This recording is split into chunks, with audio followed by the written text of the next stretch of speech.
So Vaishnavi చనిపోవడం చాలా బాధగా అనిపిస్తుందండి. అది అలా భర్త చేతిలో చనిపోవడం ఇంకా చాలా బాధ అనిపిస్తుంది. ఒకే ప్రాణం కాకుండా 2 ప్రాణాలు తీశాడండి ఆ దుర్మార్గుడు. మృగం అని చెప్పచ్చు, మనిషి అయితే అనరాదు. సో తనని ఇష్టపడి నువ్వే నా ప్రాణం, నువ్వు కావాలి, నువ్వు లేకపోతే నేను చనిపోతాను సూసైడ్ చేసుకున్న వాడే వైషు తన ప్రాణాలు కాపాడడానికి కోసం పెళ్లి చేసుకుంది. కానీ లాస్ట్కు తన వైషు ప్రాణమే తీస్తాడని తను ఊహించలేకపోయింది. ప్రేమించినట్టు నటించాడండి. ఒక భర్త బిడ్డ ప్రాణాన్ని తీశాడు, భార్య ప్రాణాన్ని తీశాడు. ఈ విషయం వింటేనే చాలా అంటే చాలా బాధేస్తుంది.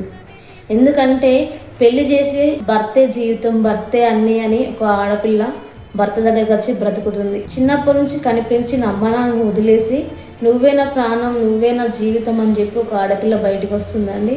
సో భర్తే అన్నీ అని చెప్పి వచ్చిన వైషు తన ప్రాణాన్ని తీసేస్తాను అనుకోలేదండి. సో చాలా బాధ అనిపిస్తుంది. We miss యూరా Vaishu. ఏ ఆడపిల్ల కూడా ఇలాంటి పరిస్థితి రాకూడదని కోరుకుంటున్నాను. అలాగే గవర్నమెంట్ అయితే కన్ఫర్మ్గా హరిని కన్ఫర్మ్గా శిక్షించాలి. అండ్ కన్ఫర్మ్ ఉరిశిక్ష పెట్టి తను చస్తేనే ఇంకో కొంతమంది మారుతారు, లేకపోతే ఇంకా అలాగే అందరు తయారవుతారు. గవర్నమెంట్ అయితే కన్ఫర్మ్ ఉరిశిక్ష వేయాలని కోరుకుంటున్నాను. అలాగే వైష్ణవికి అయితే న్యాయం జరగాలి. షేర్ చేయండి.